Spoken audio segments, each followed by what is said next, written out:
भारतीय प्रौद्योगिकी संस्थान यानी IIT एक ऐसा संस्थान है जहां प्रवेश पाने का सपना हर उस विद्यार्थी का है जो इंजीनियर बनना चाहता है। IIT भारत में उच्च शिक्षा प्राप्त करने के लिए सार्वजनिक संस्थान है।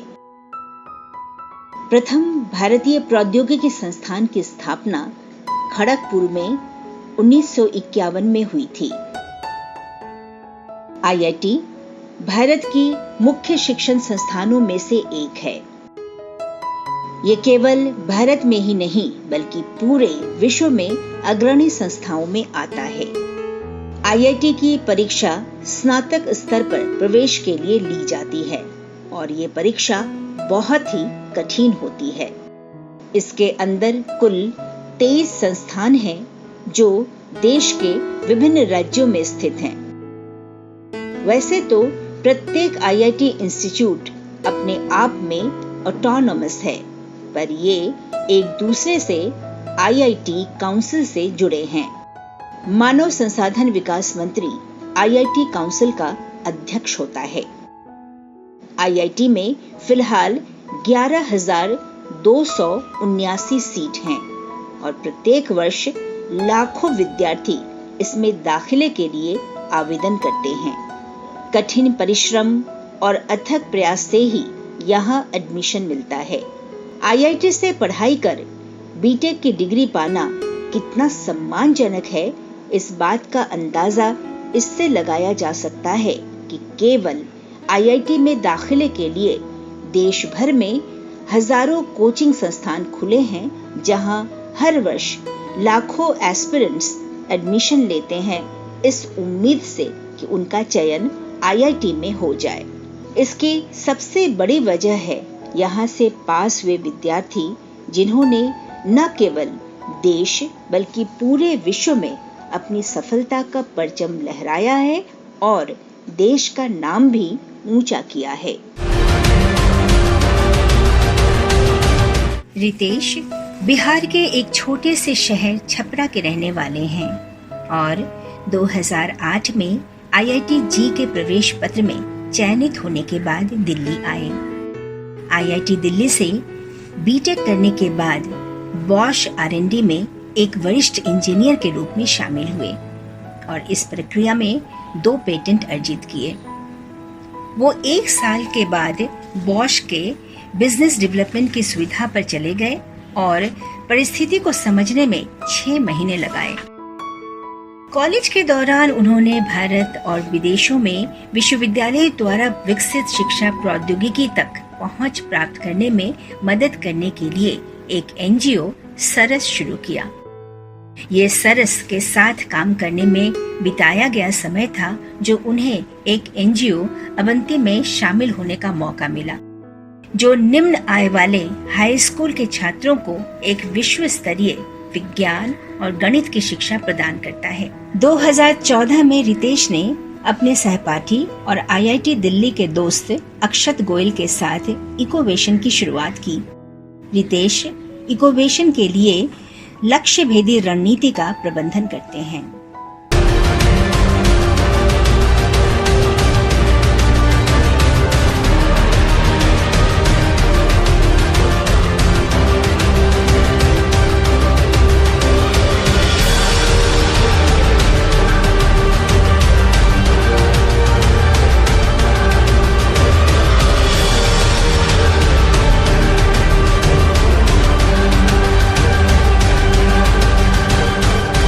बच्चों, आज हमारे बीच मौजूद हैं दिल्ली IIT के छात्र जिन्होंने वहीं से पढ़ाई की, वहीं से उन्होंने बीटेक किया।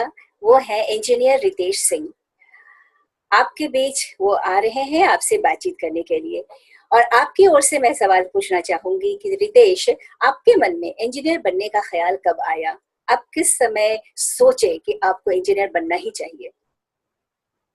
मैम, बेसिकली मेरे कंडीशन में ऐसा था कि मेरी स्कूलिंग के समय की आपको कहानी बताऊं तो स्कूल में कभी इस तरीके का कुछ तय नहीं था और मैं उस तरीके का छात्र था जिसका रिकॉर्ड बहुत ही खराब था पढ़ाई में। 6th 7th 8th में लगातार 3 सब्जेक्ट में मैं फेल हुआ था, तीनों साल एक एक सब्जेक्ट में फेल हुआ था, और लगभग 40-50% नंबर आते थे। Okay. कुछ इस तरीके का कंडीशन था। मगर जैसा कि हर फैमिली में होता है, तो मतलब जिस तरीके की परिस्थिति होती है, परिवार भी आपसे उम्मीद करता है कि आप पढ़िए और कुछ आगे बढ़िए। और स्पेशली इंडियन फैमिली में ये चीज बहुत कॉमन है कि पढ़ाई पे ही डिपेंडेंसी होती है, क्योंकि भारत में ये चीज तो मानी है कि जो सबसे आसान तरीका है एक सक्सेसफुल लाइफ बनाने का, वो शिक्षा आपको देती है। अगर क्रिकेट के माध्यम से अगर हम लोग सक्सेसफुल बनना चाहते हैं, तो जानते हैं कि सिर्फ 11 ही प्लेयर हैं जो भारतीय क्रिकेट टीम में शामिल हो सकते हैं, और संघर्ष बहुत कठिन है। मगर अगर हम लोग पढ़ाई के थ्रू हैं, तो बहुत सारा माध्यम है, इंजीनियरिंग है, डॉक्टर है, लॉ है, बहुत सारे आर्मी, और बहुत तरीके के सेक्टर्स हैं जहां हम लोग जा सकते हैं। तो लगभग 10वीं में परिवार की परिस्थिति कुछ ऐसी हुई जहां हम लोगों ने अपने फैमिली में अपने फादर को खो दिया, और तब सोर्स ऑफ इनकम घर में बिल्कुल जीरो था। और वो एक समय था जब मेरी मम्मी जो है वो ऐसा कहीं कि इंजीनियरिंग का पढ़ाई कर लो, और मैंने भी आसपास देखा कि जो इंजीनियरिंग की पढ़ाई कर लेते हैं उनको अच्छी नौकरी मिल जाती है। तो ये एक प्रेरणा स्रोत था मेरे लिए कि इस तरीके से इंजीनियरिंग की पढ़ाई शुरू करी जाए, जहां कुछ कमा करके हम लोग ऐसे घर में फैमिली में कंट्रीब्यूट करेंगे और एक स्टेबल लाइफ जी पाएंगे। तो वो एक समय था जब मैंने डिसाइड किया कि इंजीनियरिंग करते हैं और उसकी तैयारी शुरू करते हैं, और तब से थोड़ी सिंसियरिटी मेरी पढ़ाई में भी आई, जिसका परिणाम रिजल्ट्स में भी दिखा था। आपने जो इंजीनियरिंग की पढ़ाई शुरू करने की सोची, बहुत ही एवरेज स्टूडेंट रहे हैं आप, तो कोई प्रेरणा स्रोत या फिर घर में कोई इंजीनियर था क्या? बिल्कुल मैम। तो जैसे इंजीनियरिंग की बात आती थी, मेरे पापा पीएचडी किए थे आईआईटी कानपुर से, और वो हमेशा ये चर्चा करते रहते थे कि आईआईटी में लाइफ कैसा होता है, कितना अच्छा होता है, कितने सही प्रोफेसर्स होते हैं, कितना बढ़िया पढ़ने का माहौल होता है। और उसके बाद फिर मेरे बड़े पापा के लड़के थे, उन्होंने इंजीनियरिंग करी, आसपास के कुछ भैया वगैरह थे छपरा में जिन्होंने इंजीनियरिंग करी थी। तो वो एक पार्ट था। और दूसरा, उस बात के बाद हम लोग थोड़े उदंड छात्रों में थे, तो हमेशा हम लोगों को ये high speed car, high rocket, ये सब कुछ हमेशा फैसिनेटिंग लगता था कि ये है क्या और बनता कैसे है। और बाद में जब सवाल जवाब किए गए तो पता चला कि ये सब इंजीनियर ही बनाते हैं। तो इसलिए मेरा और भी इंटरेस्ट बढ़ने लगा कि मेरा कारों की तरफ बहुत ज्यादा झुकाव था। तो उस हिसाब से मुझे लगा कि पक्का इंजीनियरिंग किया जाए, ताकि इस तरीके का मतलब खेल कूद वाला माहौल भी रहेगा और इस तरीके की टेक्नोलॉजी बनाने का भी मौका मिलेगा। तो वो एक बहुत बड़ा इंक्लिनेशन था। एक तो पापा के पीएचडी लाइफ की आईआईटी कानपुर की कहानियां, और दूसरा जो इस तरीके के टेक्निकल जो इंजीनियरिंग वाले प्रोडक्ट के जो हम लोग इस्तेमाल करते हैं, वो एक बड़ा प्रेरणा का स्रोत है, जिसके की तरह काम किया, वो कैटलिस्ट की तरह काम किया। राइट। तो आप उस समय किस उम्र में थे, किस कक्षा में थे जब आपने बिल्कुल ठान लिया कि अब तो इंजीनियर ही बनना है? ना, वो 10th क्लास था जब बिल्कुल हम डिटरमिन हो गए थे कि इंजीनियरिंग की तरफ जाना है। और उस समय हम लोग कुछ अपने ग्रुप था हम लोगों का, दोस्तों का, जो सब लोगों ने डिस्कशन किया और सब ऐसे निर्णय लिए कि भाई इंजीनियरिंग ही करना है हम लोगों को। और उस समय हम छपरा में ही पढ़ाई करते थे, स्कूलिंग मेरी छपरा में ही हुई है, तो छपरा में ही थे उस समय हम, और तब ठान लिए थे कि इंजीनियरिंग ही करना है। तो छपरा के छोटे से शहर में मुझे लगता है कि आपको बहुत कंफ्यूजन होता होगा कि आगे कैसे करें। आप सीरियस तो हो गए थे कक्षा 10वीं में आते आते। जैसे छात्रों में जो भी इंजीनियर बनने का सपना देखते हैं, जो भी बनना चाहते हैं, तो उनके मन में ये बहुत प्रचलित है कि कोई कोचिंग ज्वाइन करना चाहिए या फिर कोटा जैसे जगह में जाना चाहिए। तो आप इस पे क्या कहना चाहेंगे?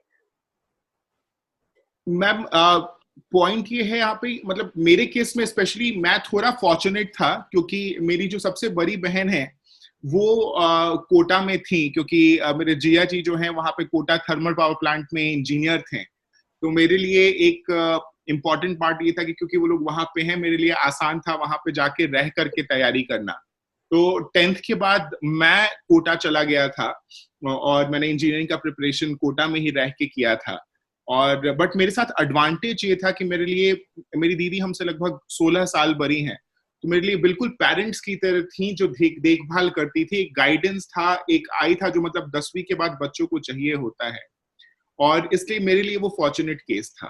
अगर ओवरऑल मैम अगर पूछा जाए कि क्या किस तरीके का मेरा व्यू है, स्पेशली मैम 11th और 12th में जब हम लोग जेई का प्रिपरेशन करते हैं, उस समय ये ज्यादा इंपॉर्टेंट होता है कि पढ़ाई पे फोकस हो और जो दूसरे डाइवर्जेंस हैं उधर हम लोग ना भटक जाएं। अगर बच्चा 10वीं के बाद 11वीं में जाता है तो वो बहुत ज्यादा ऑप्शंस दिखने लगते हैं बच्चों को भटकने के। रितेश, आईआईटी में जाने के लिए कौन कौन से विषय की पढ़ाई करनी पड़ती है और उन विषयों को किस तरीके से पढ़ना चाहिए? जेई की परीक्षा में पीसीएम जो है मुख्यतः 3 सब्जेक्ट हैं, फिजिक्स, केमिस्ट्री, मैथ्स। इन 3 सब्जेक्ट पे क्वेश्चंस आते हैं और ये 3 प्राइम सब्जेक्ट्स हैं, तो जो कि हमारे वैसे भी 11th 12th में होते हैं ये सब्जेक्ट्स। अब बात आता है कि पढ़ा किस तरीके से जाए। जैसा कि हम लोग पहले भी चर्चा कर रहे थे, हमारी एनसीईआरटी की किताब बेस किताब होती है हमारी, जिसको हम लोगों को फॉलो करना होता है। मगर उसके आगे तो सवाल जो दिए गए हैं उसको तो बनाना ही होता है, एनसीईआरटी में जो दिए गए सवाल हैं। उसके आगे भी कुछ साइड बुक्स या कुछ ट्यूटोरियल्स हम लोगों को और सॉल्व करने होते हैं। जैसे आईआईटी में आए गए पुराने सालों में जो प्रश्न आए हुए हैं वो करना, मॉक टेस्ट करना। जो मॉक टेस्ट हमारे होते हैं, जितने भी मॉक टेस्ट लिए जाते हैं, जिस तरीके के क्वेश्चंस आते हैं जेई में, वो सब करना। और इससे भी इंपॉर्टेंट ये है कि एक डेली रूटीन फॉलो करना। तो बोर्ड की परीक्षा से डिफरेंट जेई की परीक्षा ये है कि यहाँ 10 लाख विद्यार्थी हैं और आपको टॉप 7,000 में आना है। ऐसा नहीं है 85% नंबर लाना है या 80% नंबर लाना है। यहाँ आपको कॉम्पिटिशन है दूसरे विद्यार्थियों से और आपको अपना बेस्ट देना है। आईआईटी ना सही, एनआईटी ना सही, ट्रिपल आईटी, बहुत सारे अच्छे कॉलेजेस हैं जहां आप दाखिला लेकर के बहुत कम पैसे में बहुत अच्छी पढ़ाई कर सकते हैं और उसके बाद बहुत अच्छी नौकरी लेकर के निकल सकते हैं। इस बात को ध्यान में रखते हुए एक अनुशासन भरा जीवन जो 2 साल का है, 11वीं 12वीं का, या रिपीट करके हम लोग 1 साल और अगर प्रिपेयर करते हैं, तो आईआईटी जेई की परीक्षा में फिजिक्स, केमिस्ट्री, मैथ्स, पीसीएम, ये 3 सब्जेक्ट हैं जिन पे प्रश्न पूछे जाते हैं, जो कि हमारे 11th 12th के सब बोर्ड एग्जामिनेशन का भी पार्ट होता है। तो यही होता है डिफरेंस। बस वही जो हम लोग मुखौटे वाली बात कर रहे थे कि थोड़ी डिफिकल्टी लेवल जेई के परीक्षाओं में थोड़ी ज्यादा होती है और इसीलिए हमें मेहनत करना होता है, एक रूटीन फॉलो करना होता है, एक डिसिप्लिन के साथ वो रूटीन फॉलो करना होता है। अगर मैं अपनी बात करूं तो मेरा रूटीन बहुत ही डिफाइंड था। 6 से 8 घंटे प्रतिदिन मैं सेल्फ स्टडी करता था। जो पढ़ाई कोचिंग में पढ़ाई हो रही है उससे अलग 6 से 8 घंटा मेरा रूटीन होता था कि उतना पढ़ने के बाद, और इसका एक चेक पॉइंट भी है जो मेरे ख्याल से बच्चों को जरूर फॉलो करना चाहिए, आमतौर पे भी, अगर 10th क्लास में भी है, 9th क्लास में भी है, वो अपने लिए मैं पक्का फॉलो करता था। वो ये था कि रात में जब सोने जा रहे हैं उससे 2 मिनट या 3 मिनट पहले जैसे बेड पे जाके लेट गए तो एक बार सोचना जरूर चाहिए कि आज दिन में मैंने किया क्या है, कितनी पढ़ाई करी है। और जो खुद से आप बात करते हैं तो आपको समझ में आता है कि आपके लिए सेटिस्फाइंग था या नहीं था, आपने दिन को पूरा इस्तेमाल किया या नहीं किया अपने गोल के लिए। और ये एक बहुत अच्छा फीडबैक होता है। आपके टीचर तो देते ही हैं, आपको भी बहुत अच्छा फीडबैक इससे मिलता है। तो ये मैं हमेशा करता था और जिस दिन मुझे लगता था कि नहीं मेरी मेहनत थोड़ी कम रही आज, अगले दिन उसकी भरपाई करने की कोशिश करता था। और ये मैंने बिल्कुल बिल्कुल गिल्ड की तरह, और ये मैंने लगातार फॉलो किया और जिसका रिजल्ट बहुत अच्छा आया था। मेरा जो जेई में रैंक था वो 360वां पोजीशन था। 360 रैंक मुझे मिला था, जिससे मुझे आईआईटी दिल्ली में मुझे दाखिला मिला। बहुत इंटरेस्टिंग कहानी सुनाना चाहता हूँ आप लोगों को। उसमें ये है कि जैसे मुझे आज भी याद है, एक न्यूटोनियन फिजिक्स जो इनिशियल चैप्टर्स होते हैं फोर्स वाले, उसका एक क्वेश्चन था जो मैं 40 मिनट से बना रहा था और वो बन ही नहीं रहा था, लगातार नहीं बन रहा था। मुझे समझ ही नहीं आ रहा था क्या करूं। और मतलब मेरे साथ ऐसा स्टिक कर गया था वो क्वेश्चन कि फिर मैं फाइनली बाथरूम में गया, बाथरूम में बैठा था, तब भी मैं उस सवाल के बारे में सोच रहा था कि कैसे बनेगा। और बाथरूम में बैठे बैठे मुझे समझ में आ गया, अरे यार ये प्रोसेस मैंने नहीं किया है। जैसे ही तो फटाफट निकला, फटाफट कॉपी पेन लिया और सवाल बन गया। तो मतलब लिटरली आप कहीं भी जाते हैं जेई के प्रिपरेशन के दौरान, अगर आप सच में प्रिपेयर करें तो कुछ सवाल आपके दिमाग में हमेशा घूमते रहते हैं। सोते समय भी सपना भी ऐसे जो आप सवाल चैप्टर पढ़ रहे होते हैं उसी तरीके का आता है। बिल्कुल। और इतनी इस लगन से अगर किया जाए पढ़ाई तो डेफिनेटली एक अच्छा कॉलेज डेफिनेटली हम लोगों को मिल जाएगा। आईआईटी ना सही, ट्रिपल आईटी ना सही, एनआईटी, ऐसे बहुत अच्छे कॉलेज, प्रतिष्ठित कॉलेज आज इंडिया में हैं, जो कम पैसे में आप इंजीनियरिंग पढ़ सकते हैं और एक बहुत अच्छी नौकरी लेकर के आप उससे जा सकते हैं। वाह, ये तो बहुत ही मजेदार अनुभव रहा। ये तो यूरेका वाली बात हो गई। बाथरूम बहुत ही बढ़िया है, सोचने के लिए सॉल्यूशन निकल ही जाता है कुछ कुछ। अच्छा, बिल्कुल मैं बिल्कुल। आगे ये जानना चाहूंगी रितेश आपसे कि आपने जब ग्रेजुएशन कर ली तो आपने बॉश नामक एक कंपनी को ज्वाइन किया, फिर वापस आके आपने अपनी कंपनी खोली और उसका नाम इकोविजन है। तो इसके बारे में आप कुछ कहना चाहेंगे? बिल्कुल। तो जैसे आईआईटी में तो एक कुछ और तथ्य मैं आईआईटी के बारे में एक बताना चाहता हूँ। तो जैसे जब मेरा सिलेक्शन हुआ आईआईटी में, तो जैसा कि आपको पता भी है, पूरा स्कूलिंग मेरा छपरा से हुआ था और हम लोग हिंदी में ही बात करते थे। अमूमन सब कुछ हिंदी में, पढ़ाया भी हिंदी में ही जाता था। अब आईआईटी एक ऐसी संस्था है जहाँ सब कुछ ही इंग्लिश में होता है, क्योंकि विदेशी छात्र भी आपके साथ बैठ करके पढ़ाई करते हैं। अलग अलग देशों से, साउथ इंडिया से बच्चे आते हैं जिनको हिंदी की समझ नहीं, इसलिए इंग्लिश एक मीडियम ऑफ कम्युनिकेशन होता है, पूरा क्लास अंग्रेजी में होता है। मेरा रैंक 360 था और मैकेनिकल इंजीनियरिंग मैंने ली थी। और अपने पहले क्लास का अनुभव मैं बताना चाहता हूँ। तो मैकेनिकल में सबसे पहला रैंक मेरा ही था, मैंने ही ब्रांच ओपन किया था। मेरा फर्स्ट मतलब ऑलमोस्ट टॉपर वाला रैंक था। ओके। क्लास शुरू हुआ, 1.5 घंटे का क्लास था, 8 बजे, मुझे आज भी याद है, फर्स्ट वीक ऑफ अगस्त 2008 की बात है। क्लास शुरू हुआ और पूरा क्लास चला गया 1.5 घंटे का, और सब अंग्रेजी में, और मुझे कुछ भी समझ समझ में नहीं नहीं आया। कुछ भी समझ नहीं आया। मैं हॉस्टल वापस गया और एकदम टेंशन में, और मेरे दोस्त वो सब जो आईआईटी के दोस्त थे वो आके बोले कि भाई क्या हो गया, क्यों परेशान हो यार तुम?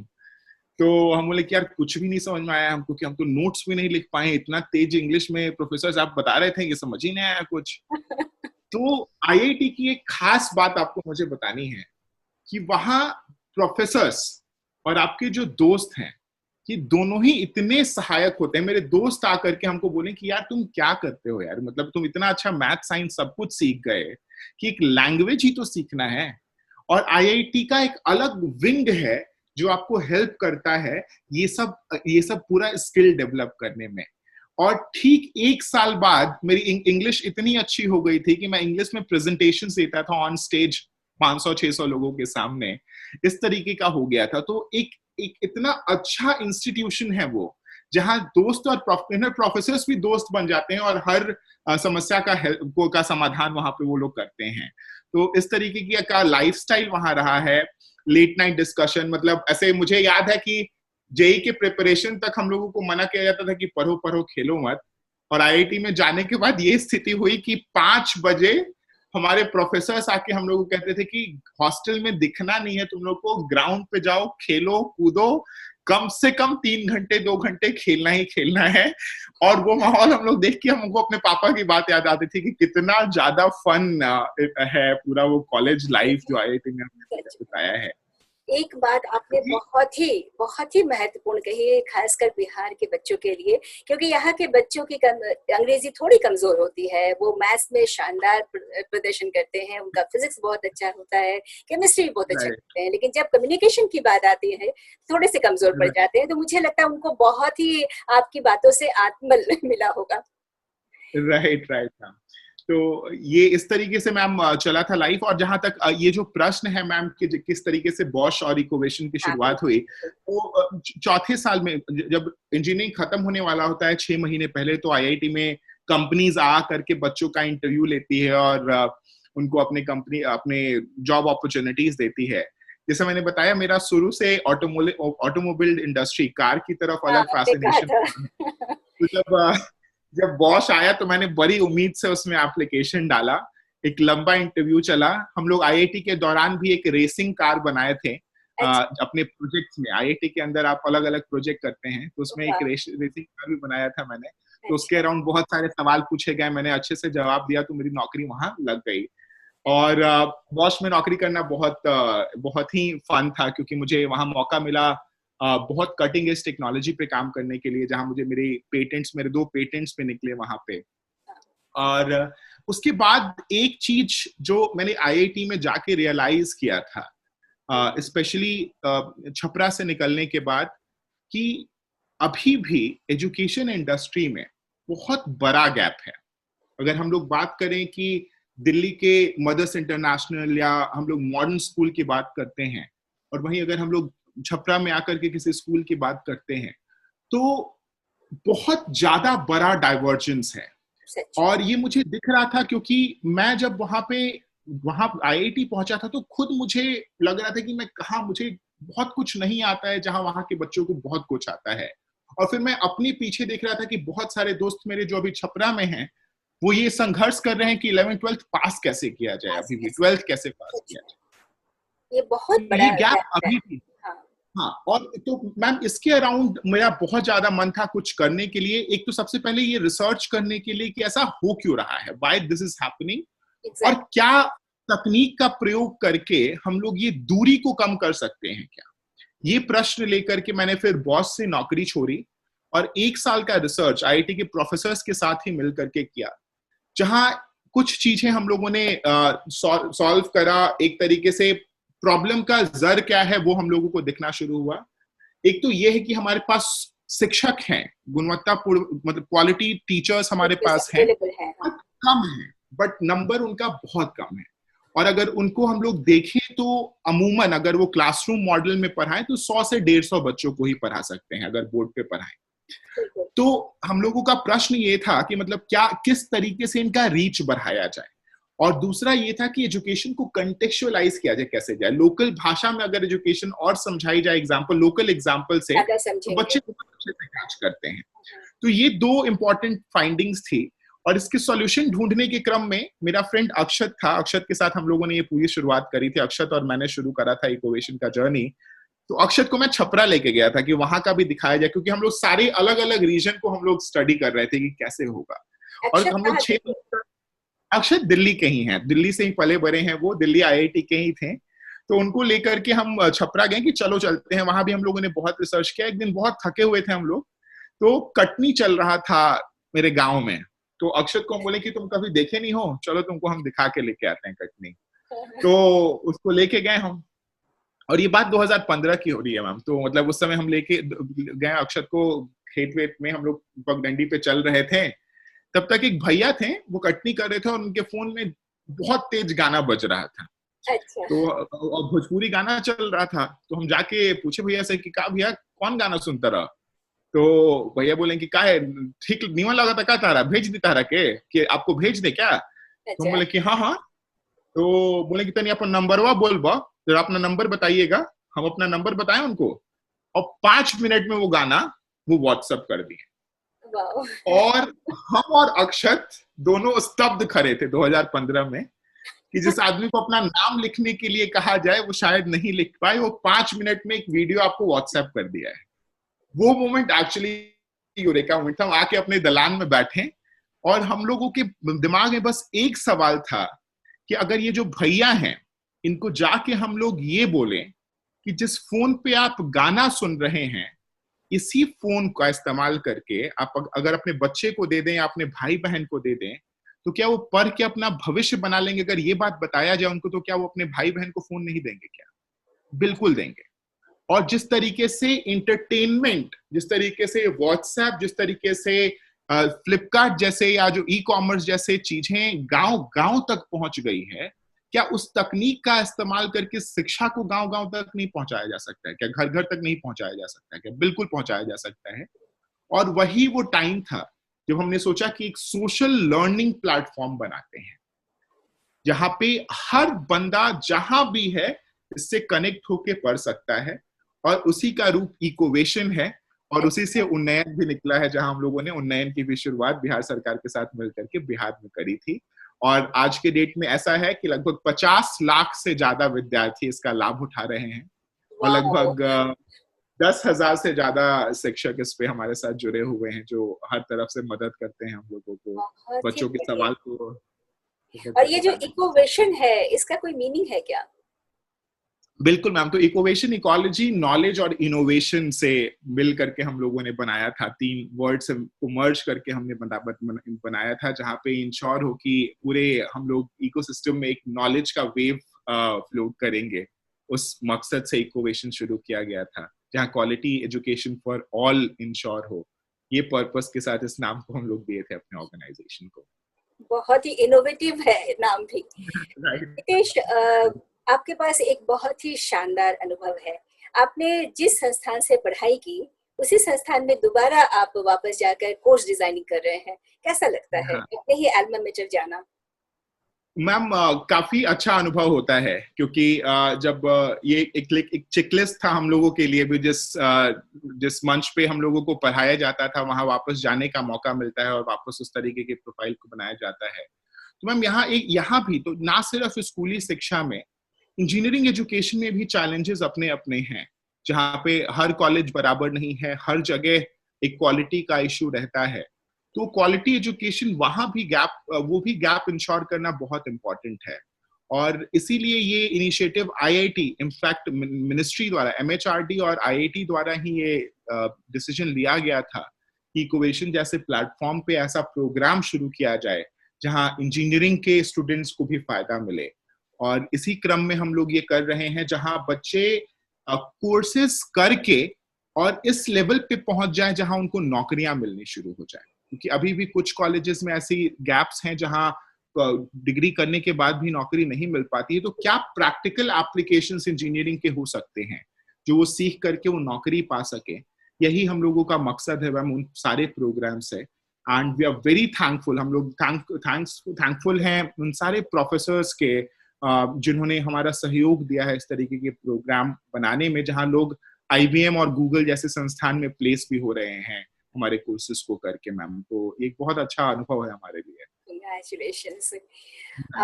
जाते जाते मैं चाहूंगी आप बच्चों को एक मैसेज दे दें। उन्हें तो वैसे भी आपसे बात कर, आपकी बातें सुनकर उन्हें बहुत अच्छा लगा होगा। एक मैसेज आपकी ओर से।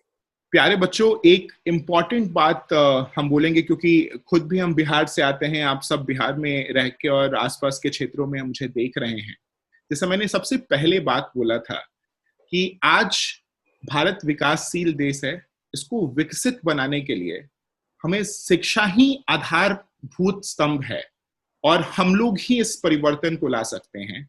इस चीज को समझते हुए अपनी शिक्षा पे विशेष ध्यान दीजिए और कोशिश करिए कि बेहतर से बेहतर कॉलेज में दाखिला पा करके आप भले ही इंजीनियरिंग में जाएं, भले ही मेडिकल संस्थान में जाएं, भले ही लॉ के कोर्सेज करें, भले ही आर्मी में जाएं, हर जगह आपको एक क्वालिटी अचीव करना है।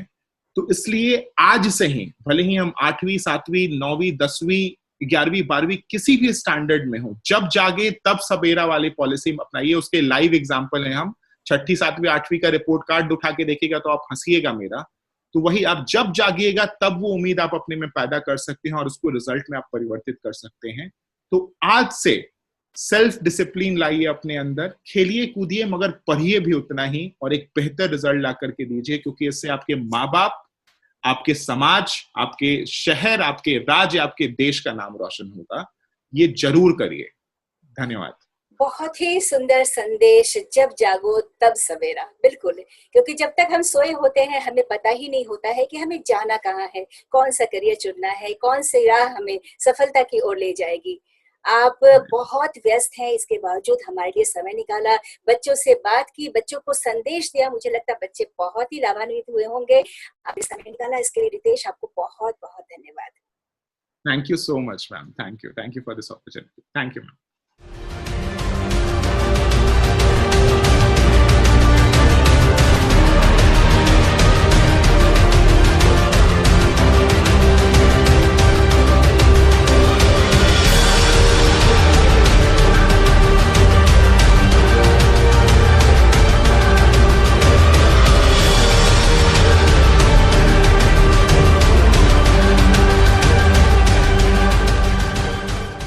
बच्चों, आज हमारे बीच एक और मेहमान है।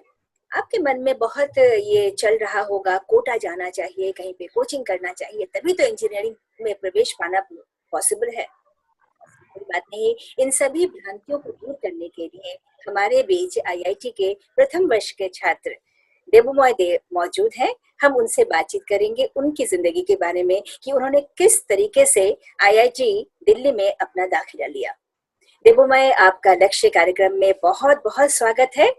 हम जानना चाहेंगे आपसे, आपके मन में इंजीनियर बनने का ख्याल कब आया और आपने कैसे शुरुआत की थी, क्योंकि आप भी तो छपरा के ही हैं।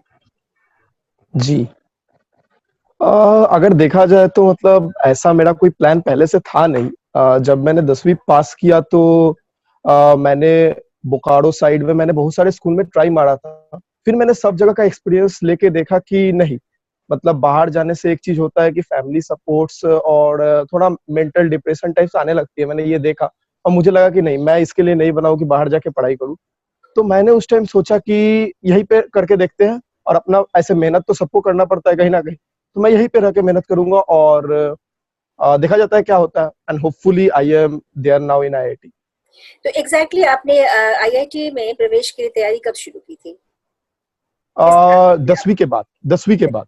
अच्छा, तो 10वीं के बाद जब आपने शुरुआत की, चूंकि आपने कोई कोचिंग में नहीं एडमिशन लिया था, आप कोटा जैसी जगह में भी नहीं गए थे, तो आपने तैयारी कैसे शुरू की थी? जी, उस टाइम हमारे शहर में एक छोटा सा मतलब एक कोचिंग इंस्टीट्यूट है खुला था, जिनमें दो भाई थे जो दोनों आईआईटीएन थे। तो मुझे पता चला कहीं से जी हाँ, यहाँ पे खुल रही है, तो मैंने सोचा चलो देखा जाए, ट्राई किया जाए। तो मैंने वहां गया और मुझे अच्छी लगी, मुझे लगा कि जी हाँ, मैं यहाँ पे भी रह के कर सकता हूँ अगर मैं मेहनत किया तो। और जस्ट वहां पे रह के मैंने एक तरह से प्रोसेस बनते गया, एक सिलसिला होते गया, पढ़ाई का चालू हो चुका था।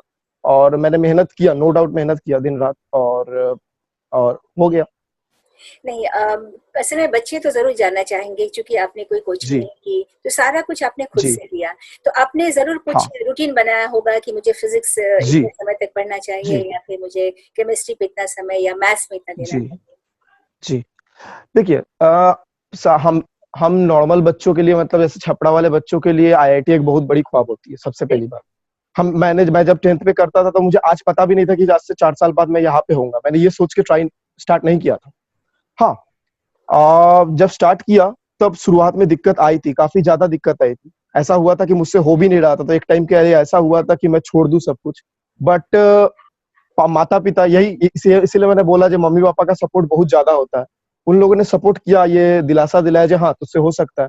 मैं उसके बाद मैंने सोचा जी हाँ, मैं 10th में भी अच्छा रिजल्ट के साथ पास हुआ था, तो मैंने सोचा कुछ ना कुछ तो है मेरे में, और जो क्वालिटीज मेरे में है उसको मैं प्रयास करता हूँ खुद में शामिल करने का। जैसे कि मैंने क्या किया कि एक टाइम टेबल बनाया। जैसे मुझे होता है कि मैं रात को ज्यादा अच्छे से पढ़ पाता हूँ, तो मैंने बोला ठीक है, इसी को ज्यादा अच्छे से करते हैं, रात को ज्यादा टाइम देते हैं, दिन में थोड़ा रेस्ट करते हैं, सोते हैं। तो जैसे कि ये था कि मैथ में प्रैक्टिस ज्यादा जरूरी होती है, तो मैथ में मेरा सबसे ज्यादा टाइम जाता था शुरुआत में 11 में। जैसे कि 3-4 घंटे कम से कम मैथ में जाती थी। फिर केमिस्ट्री नो डाउट इजी होती है थोड़ी सी, लेकिन मुझे शुरुआत में केमिस्ट्री थोड़ा सा हार्ड लगता था, क्योंकि थोड़ा कॉन्सेप्चुअल टॉपिक्स होता है। तो केमिस्ट्री 2-3 घंटे, और अगर देखा जाए फिजिक्स, तो फिजिक्स मुझे शुरुआत से ही अच्छी लगती थी। फिजिक्स में 2-3 घंटे में हो जाती थी। शुरुआत में मैं 11 में काफी ज्यादा मेहनत किया, ऑलमोस्ट दिन में 11-12 घंटे तक भी पढ़ा हूं मैं।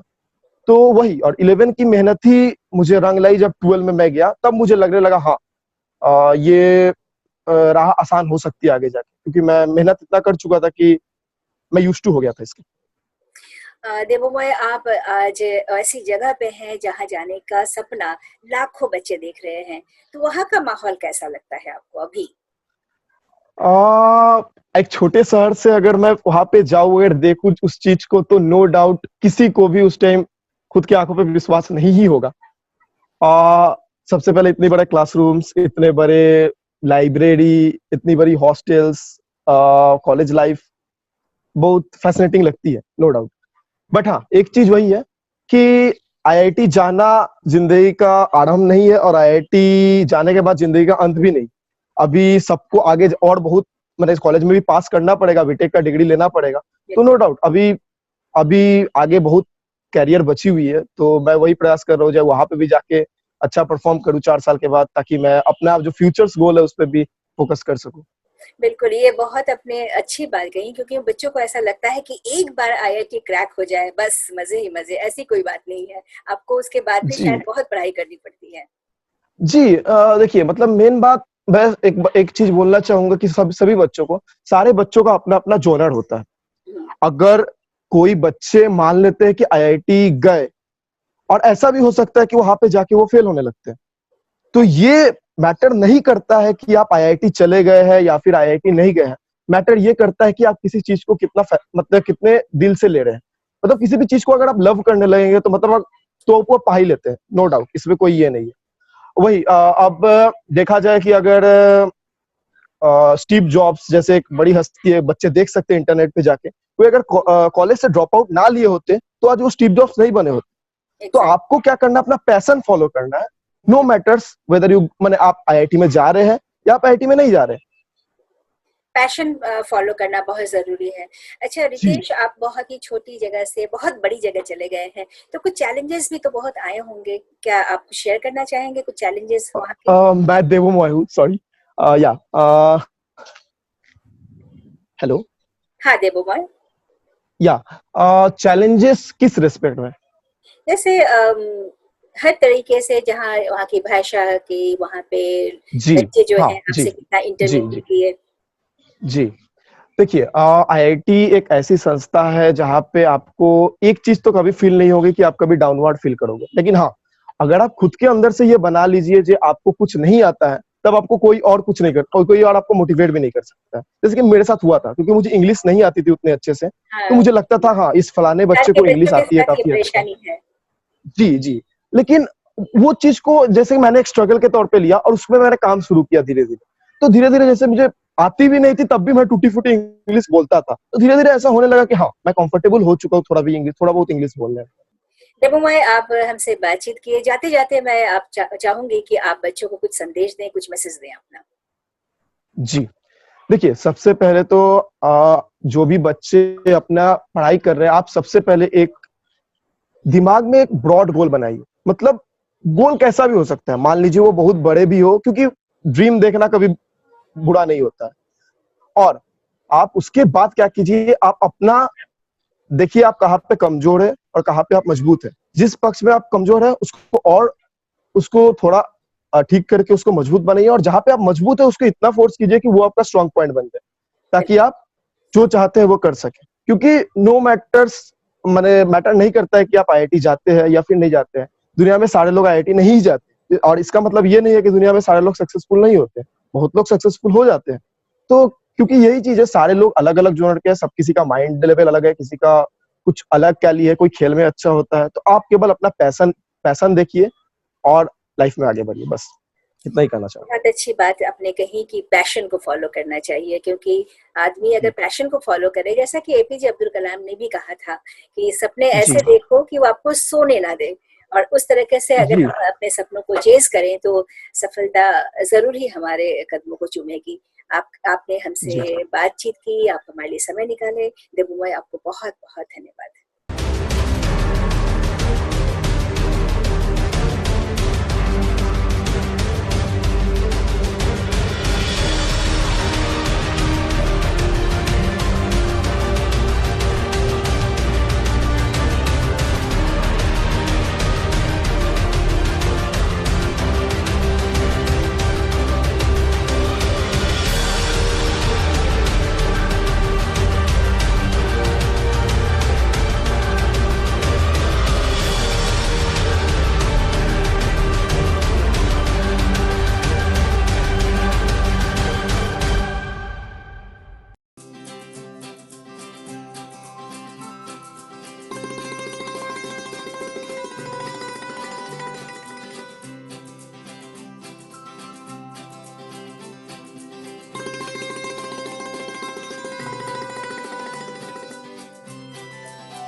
Good morning teacher.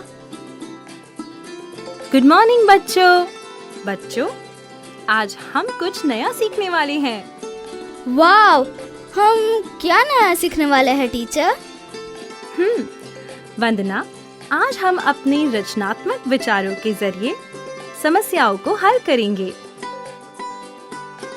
बच्चों, अब मुझे कौन बताएगा कि इस रेखा को बिना छुए छोटी कैसे किया जा सकता है?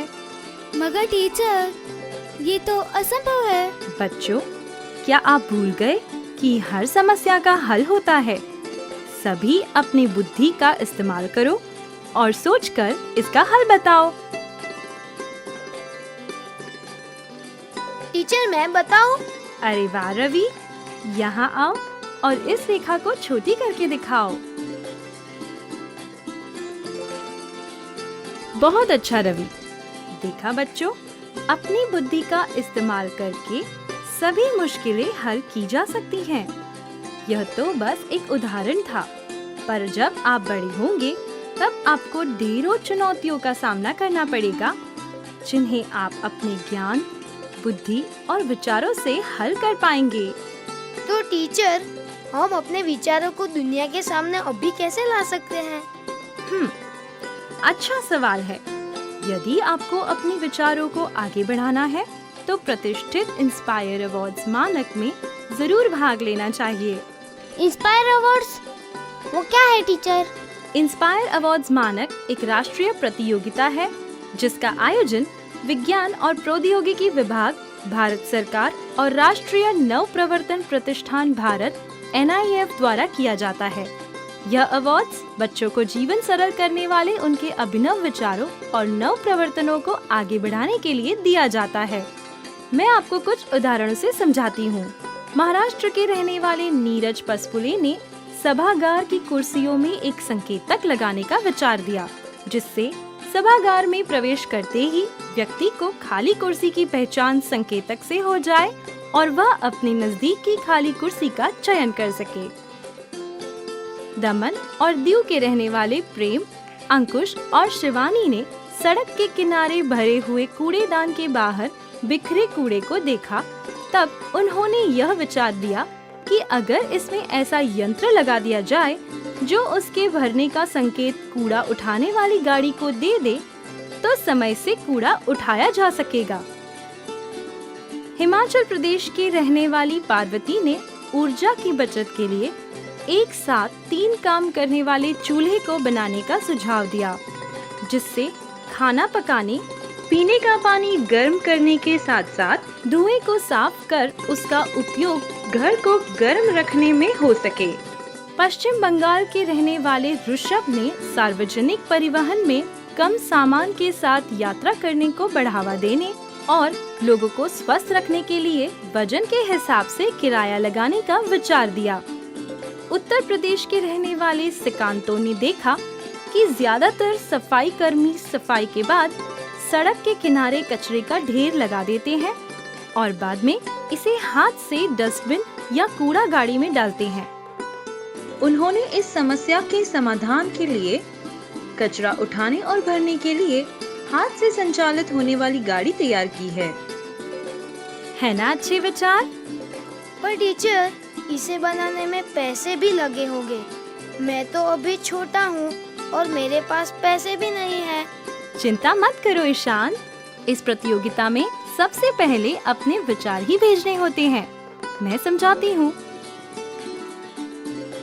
इस प्रतियोगिता में कक्षा 6 से लेकर 10 तक यानी 10 से 15 साल के बच्चे भाग ले सकते हैं। वह अपने नए विचार विद्यालय के प्राध्यापक को जमा करा सकते हैं। प्रत्येक स्कूल के प्राचार्य आइडिया कंपटीशन के जरिए भी विद्यार्थियों के विचार इकट्ठा कर सकते हैं।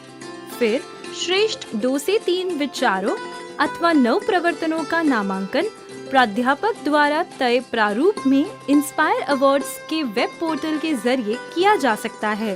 इसके बाद देश भर से सर्वश्रेष्ठ 1 लाख नए विचारों अथवा नव प्रवर्तनों को चुना जाएगा तथा प्रत्येक को 10,000 रुपए की पुरस्कार राशि दी जाएगी। ध्यान रखें बच्चों, आपको अपने मौलिक, अनूठे और तकनीकी विचारों को ही सम्मिलित करना है।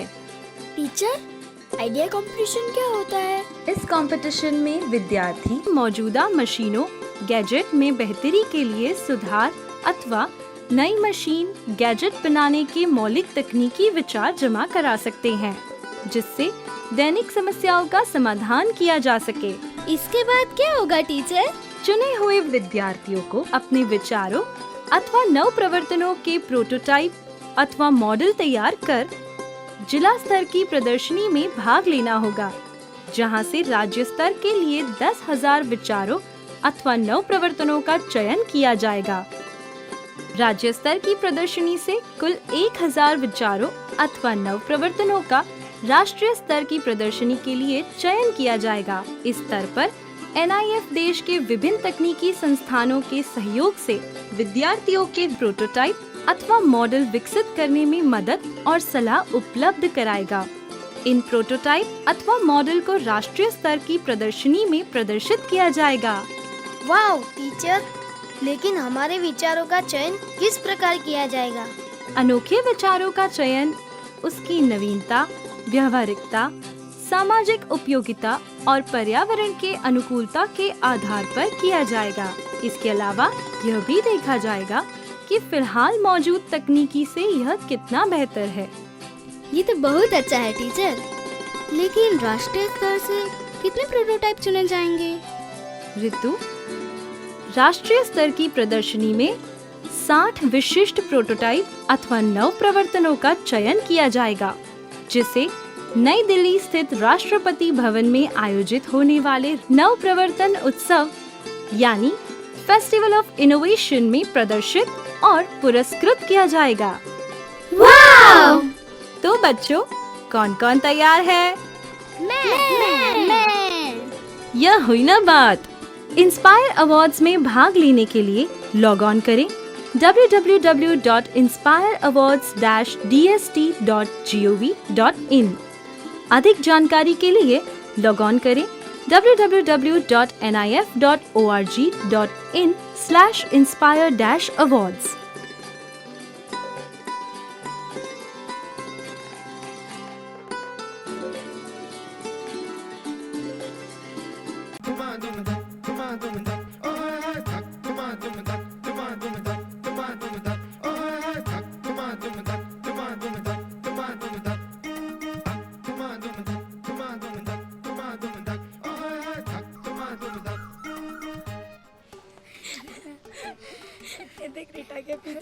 ये क्या हो रहा है?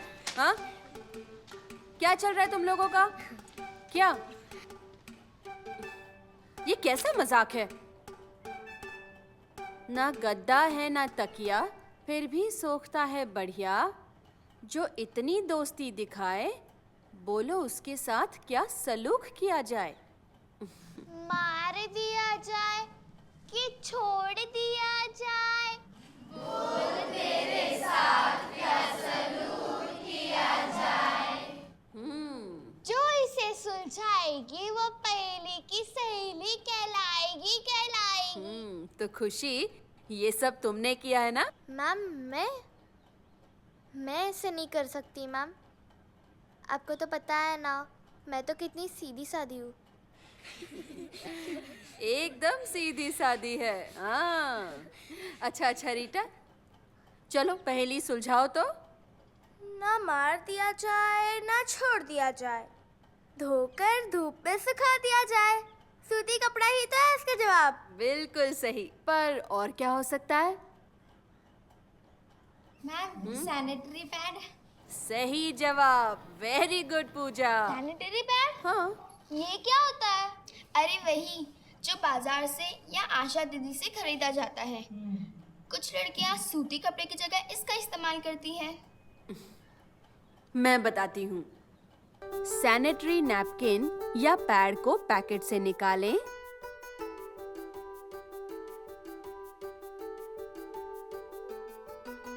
पीछे लगे कागज को उतार दें और कच्छी के अंदर लगा लें। ऐसा करने से पैड चिपका रहता है और खिसकने का डर भी नहीं रहता। मैम, लेकिन कपड़ा इस्तेमाल करें या सैनिटरी पैड, फर्क क्या पड़ता है ना? एक को बस खरीदना पड़ता है और दूसरे को नहीं। अरे तुम लोग हंस क्या रहे हो? मैं भी कभी कभी सीरियस होती हूँ। अच्छा रीटा, अब बताओ तो, कपड़ा हो या सैनिटरी पैड, इस्तेमाल करने के बाद मार दिया जाए या छोड़ दिया जाए? सिंपल है मैम, मार दिया जाए। कल माँ ने मुझे सिखाया था कि कपड़े को गड्ढे में गाड़ दे या जला दे। मेरे ख्याल से सैनिटरी पैड के साथ भी यही किया जाए। एकदम सही, तुम बिल्कुल सही सोच रही हो। वैसे रीटा क्लास में काफी बात करने लग गई है। हाँ? Very good. अच्छा, सैनिटरी पैड को तुरंत जला देना चाहिए या सैनिटरी पैड गीला होता है तो उसे अखबार में लपेटकर घर के किसी कोने में रख देना चाहिए। और कुछ दिनों बाद सारे सैनिटरी पैडों को एक साथ लपेटकर जला दो। बहुत अच्छे। वैसे स्कूल के शौचालय में हमारे यहाँ इंसिनरेटर भी है। हम कपड़ा या पैड दोनों उसमें डाल के जला सकते हैं, है ना? ये हुई ना बात। वाह, दोस्ती हो तो रीटा और रुखसार जैसी। मैम, हाँ, ये तो सरासर नाइंसाफी है। मैं भी तो रीता की बेस्ट फ्रेंड हूँ। मेरी दोस्ती का क्या हुआ? अरे, इसमें तुम्हारी दोस्ती कहाँ से आई? मैंने ही तो पहली चिपकाई।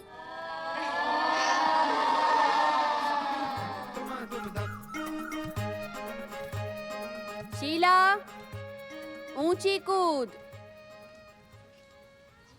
मयूरी, लंबी कूद। सुनीता, लंगड़ी टांग। और रीटा, 100 मीटर दौड़। रीटा,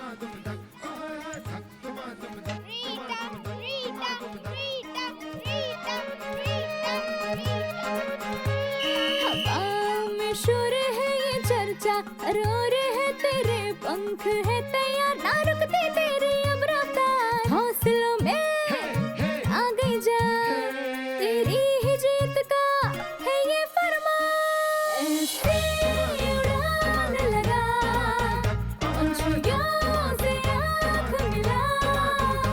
ऐसी उड़ान लगा, पंछियों से आँख मिला। पहेली की सहेली है तू, पहेली की सहेली। अरे, पहेली की सहेली है तू। ये एक और पहेली। कल मैं सुलझाऊंगी। नहीं, मैं सुलझाऊंगी। मैं नहीं सुलझाऊंगी। अरे अरे क्या गोरी, अरे खींचो मत।